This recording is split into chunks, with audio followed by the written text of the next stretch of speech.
This is College Talk with Dean Aldemaro Romero Jr., a weekly program exploring the lives and work of the people of the Weissman School of Arts and Sciences at Baruch College. When President Barack Obama was elected, people started to talk about post-racial America. But if anything, we have seen the last 8 years, things got worse when it comes to racial relations in this country. And in fact, the elections of 2016 have shown that things are getting even worse than before. And to talk about these issues, we have invited Dr. Clarence Taylor, who from the Department of History at the Weissman School of Arts and Sciences in Baruch College at the University of New York, who is a native from Brooklyn, and who obtained a bachelor's in history and master's in education from New York University, and his doctorate also in history from the College University of New York. Welcome to College Talk, Dr. Taylor. Thank you very much. Let's begin with the more general subject of history as a profession. Many people think that history is a kind of a subject where people just remember dates and names and things of that nature, but we all know that's much more to that. So my question to you is, to what extent do you think that the way history is being taught in high school is responsible for that view? I think we can point to the high schools and the way history is taught as essentially very poorly. I mean, I think the curriculum in high schools has been watered down tremendously. So students are learning very little about history or the historical process. When I was a student, there was emphasis on the way history had an impact on one's life. But I think history, and this is true with other subjects, now is more geared to preparing students for an exam. And so students don't really have, I think, an understanding of the important concepts. And clearly they have very little knowledge, I think, of the past. And I see this in the classroom with freshmen. Mm-hmm. Now, why do you become a historian? Because a lot of people think, well, can you really make a living out of that? But I'm sure you have a very good reason, a very good story to tell about that. Well, yeah, I love history. And when I went to school, high school in the 1960s and early 1970s, it was a tremendous period in American history. There was a lot of changes going on. As one person who I interviewed said to me, the 1960s was a long decade. Well, I mean, this is a period where you have the civil rights movement going on, you have the rise of the New Left, you have Black Power, and so these social women's movements, all these social protest movements are in full swing in the 1960s, and I'm really I was attracted to these movements. In addition, I think events in the high school I attended had a profound impact on me. And one particular event was the 1968 teacher strike. One of the most crucial events of New York City's history in the modern era. This is a strike that divided many forces, in particular teachers against parents, Jewish community against the Black community, and I was front and center in that struggle, and I witnessed what was going on, and this had a profound impact on me. And so, I knew I wanted to sort of dedicate my life to understanding these historical events. I mean, why did we have this event in 1968? Why did we have the eruption of these social and protest movements of the 1960s? So that always, caught my curiosity, and I said, college is the place where I can learn about this. Well, it sounds like a good reason. Mm-hmm. In fact, you have mentioned a number of terms in which I wanted to ask you a number of questions. So this is a great segue to my next question. When we talk about the 60s, everybody thinks, okay, civil rights movement in the 60s. How would you characterize the civil rights fights of the 21st century and how they compare to the ones that took place in the 60s? Yeah, there is this notion that we are now in a post-civil rights era.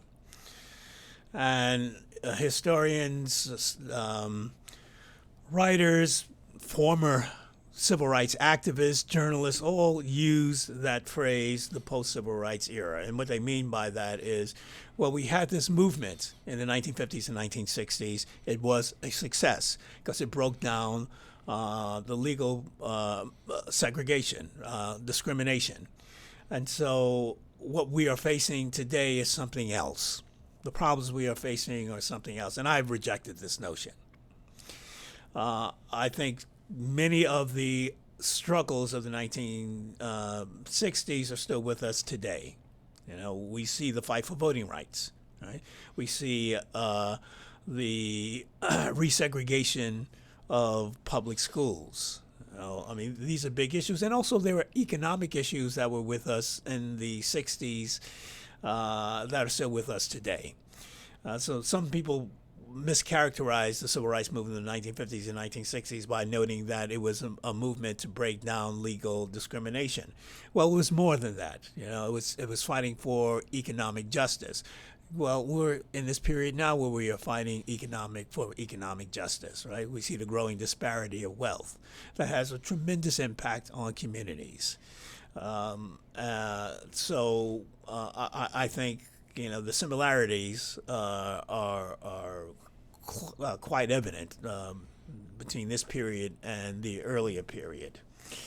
Although I would also add to the fact that because we do have laws on the book, that institutional racism is something that's somewhat harder to get at.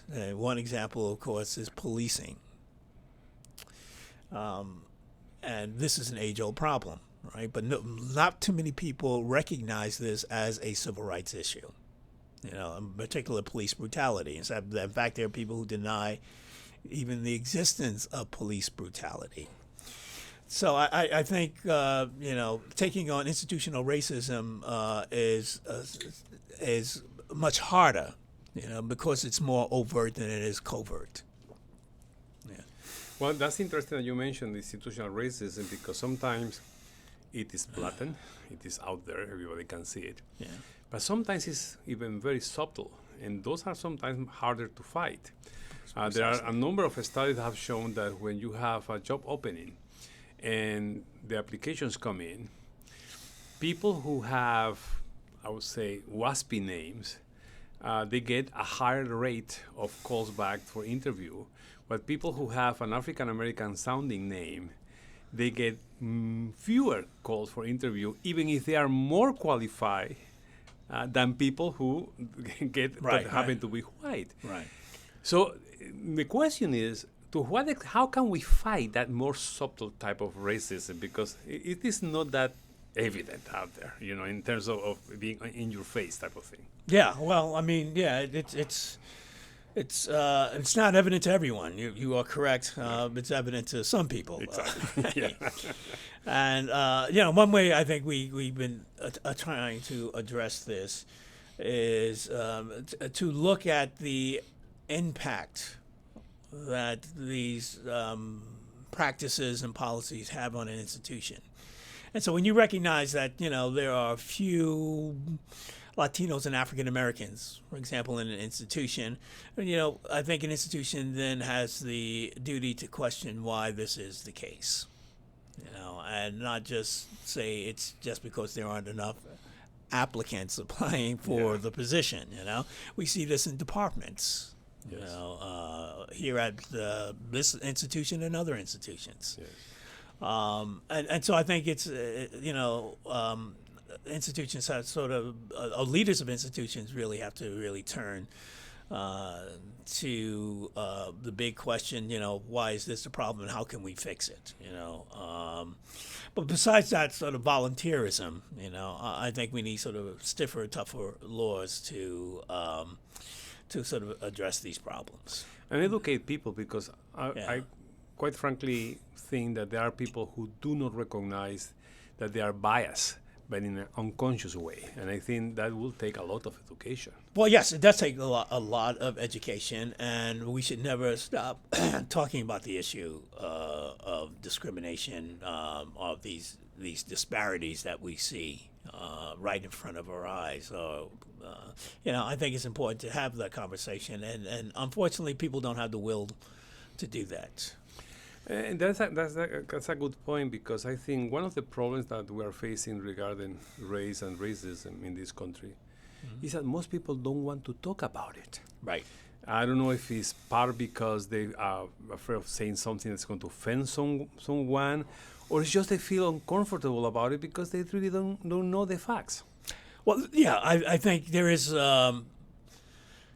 ignorance, but I think there's also a certain narrative that people have adopted, because there are forces out there who are clearly against diversity. There are forces out there who clearly are against affirmative action.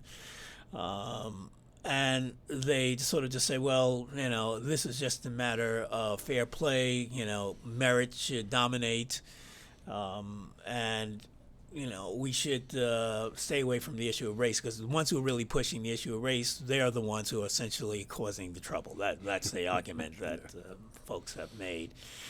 And I think lots of people bought that argument, and we hear it all the time. So we have to have a counter narrative on that, and just be just as forceful and noting, no, I mean, we do have a problem.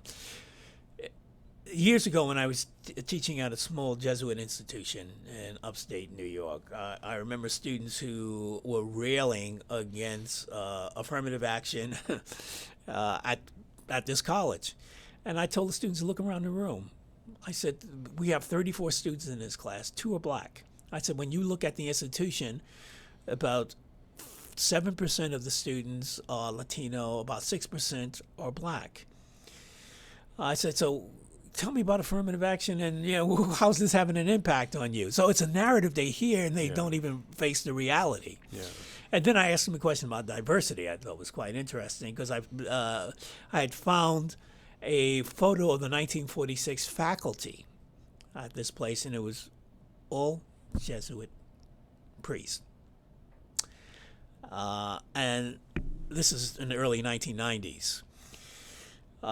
So the faculty then consisted of some really good people. They had a number of feminist scholars. I was there. They had people who were in Latino studies and so forth. So I said to the students, see this photo of the faculty? I said, which one would you choose? Would you choose, if you had a choice, this photo of 1946, this faculty of 1946, or the one today? And all the students, every student in class said, well, the one today. I said, why? I said, well, because we're learning so much. I said, in other words, you benefit from diversity. Exactly. Right. Now, that kind of narrative also reminds me that in the 50s and the 60s, at the height of the civil rights movement, the civil rights movement was accused of being inspired by communism because we were living the Red Scare and all that kind of things. And do you find some parallelisms coming from the kind of the same sources of labeling something in the wrong way just to scare people away from that issue? Oh, yeah. That's always been a ploy to derail social protest movements. You're right, in the 1950s and 1960s, you wanted to get rid of a movement, you paint it red, and you just turn around and say, well, it's communist dominated. They use this argument to go after the NAACP, after Martin Luther King and his organization, the Southern Christian Leadership Conference, and other organizations. In New York City, they also did this. There was a vibrant civil rights movement here in the city, and the FBI in particular attempted to paint the leaders of that movement as communists. So yeah, that's always been a way of derailing a movement. And so, before we began this interview, you mentioned a fact that I was aware of, but maybe not that many people are aware of, that New York City has the most segregated school system in the country. Yes. And that may surprise many people, because many people see New York as this composite of so many people in in large proportions of Latinos and African Americans and white and Asian, all that kind of things. So the question is, how come in a city that is so diverse, we have the most segregated school system in the country? Yeah, that's puzzling to many people. And this was a report by the Civil Rights Project that came out in 2014, noting that New York State had the most segregated schools, and referring to some of these schools as apartheid schools, actually, in the report. This is an ongoing battle. When I say ongoing battle, we can go back to the 1930s. And when we see the increase of the Black and Latino populations in New York City, the students were relegated to certain areas, right? And so people began to struggle in the 1930s and 1940s and 1950s and 1960s to end deliberate segregation of students in school. I mean, that was a deliberate policy on the part of the board of education. It made the claim that, no, the schools were not segregated, or if they were segregated, had to do more with neighborhood segregation. Location, Right. Yeah. So children should go to the schools in their own neighborhood. Mm-hmm. Well, civil rights activists pointed out, said, well, even when students are in the same proximity, Black and white students, the board still zoned them to different schools. So they presented this evidence. But there was a resistance on the part of the Board of Education, and the movement actually failed. Failed to move it. And we went on to other issues, the rise of the struggle for community control, for example, and that was a long struggle in New York City. And so, this was allowed to go on, and no one really talked about it until recently. This report comes out in 2014, grabs everyone's attention, and now people are saying, okay, well, it's a problem, we need to do something about it. Is something being done about it? Well, clearly not enough. Clearly not enough. There is a little effort, and I think there's little effort because the city administration, doesn't see this as a real urgent issue. The growing number, we see this. I mean, with the growing number of charter schools. Yeah. That has become a problem in terms of segregating students. We see this in the specialized high schools, where a few Black and Latino students attend. The last administration, Bloomberg administration, said this was not a problem. Essentially, there's a test. People should get there on their merit. Okay. The de Blasio administration has taken a much more enlightened position on that. Yeah. But, we want to see something else that really forceful on this issue. As you mentioned, this is not a new problem, because I remember watching a interview with Malcolm X in the 60s when he was asked about school segregation in the South. And his answer was very quick and very direct. He said, we don't need to go to the South to see school segregation. Just look around here in New York City. Yes. So, there was awareness about that. So, in terms of comparisons, how different do you think the civil rights movement was between New York and the rest of the country? Were some things that were unique to New York in that regard? Yeah, I think, some of my colleagues may disagree with me on this, but I've always argued that in New York City we had de facto segregation, whereas in the South it was the segregation by law, de jure segregation. But there are policies that were put in place to help segregate students, right? And so once again, this is much sort of harder to get at when you say, well, there is no segregation by law, right? We don't have that in New York City. So why are people complaining? If they move into better neighborhoods, then that will solve the problem. Of course, they were excluded from those neighborhoods, right? They couldn't move into those neighborhoods. We also see this was a problem of funding schools. This was a big problem. Yes. In the 1960s, the Board of Education's own records noted that in the Black and Latino communities, they were the most crowded schools. You had the students attended the oldest school buildings, many falling apart. In some cases, students didn't even have a full day of instruction, and they got the least experienced teachers in those schools.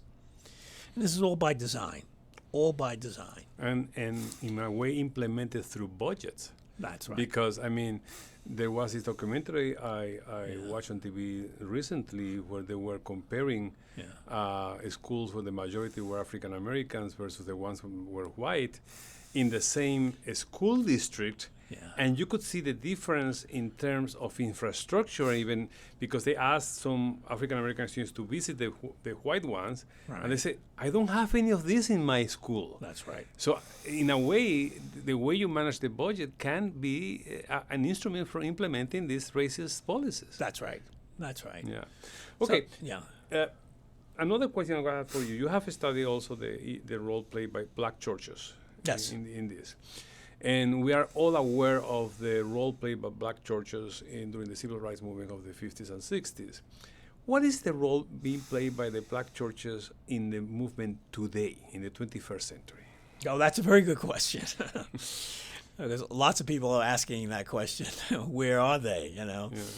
No, I think there are some religious leaders who are quite vocal. And I assume you're talking about on a national scale, Yeah, on a right? national scale, Right? yeah, Yes, yeah. yes. We do see movement ministries. So I'm thinking of Reverend Barbara and Moral Mondays in North Carolina, one of the most obvious and prolific and outspoken religious leaders in this country today. Challenging the racism and racial discrimination in that state and nationally. But the reality is that there are far few black religious institutions involved in the struggle. And they need to get on the bandwagon. Unfortunately, some of these churches have moved to prosperity gospel. I see. Yeah, And they want to stay away from controversies. That's and right. It's all yeah. about making money. Yeah. All about making money, and so this has become problematic. Yeah. At the beginning of this interview, you mentioned that the teachers' strike of 1968 Yes. brought a schism between black leaders and the Jewish community. And that was an interesting point because I remember as a child who grew in those years that there was this big support by many Jewish individuals and communities towards the civil rights movement and support to African Americans. But now you don't see that connection. In fact, you even hear many anti-Semitic statements by some black leaders. And you wonder, what happened? Why was this originally good understanding between these two communities broke apart that today they are almost totally separated? Yeah, that's a complicated question. I argue that the schism started long before the 1960s. All right. And when we talk about the black community and the Jewish community, I think it's it's too monolithic because there are forces among Jews who have always been in support of the black freedom struggle, have been in support of civil rights. And I should also note that this is also true among African Americans who are finding discrimination, including anti-Semitism. We can go back and look in the 1930s and saw how blacks came out, against racial practices by Nazi Germany. And how they condemned this and supported the boycott of the Olympics and even more so taking greater steps to end the genocide that was going on in Germany. So we have this long history, but then there's always tension, and there are certain factions among Jews and also among African Americans that didn't always see an alliance, right? And so they start coming up with different narratives. So, a number of folks say, well, Jews have not always been supportive of us. They have been attempting to dominate us. And of course, among some Jews, they have identified with whiteness. Yeah. Right? They've become, much more conservative and have essentially didn't see any real support coming from African Americans. So I think those tensions sort of were out there. But 1968 is, I think, something special because, this is clearly made worse because of the poor education that's going on, because of the failure of the school integration campaign. And, we see the rise of community control. And this is at a time when the union, the United Federation of Teachers, is mostly made up of American Jews. And so when that strike takes place and teachers are essentially over the removal of a number of teachers from Ocean Hill, Brownsville, the strike leader, the leader of the U of T, makes this a fight between blacks and Jews. He goes from due process to then saying black militants are going after us in the schools. Yeah. And so, unfortunately, that situation was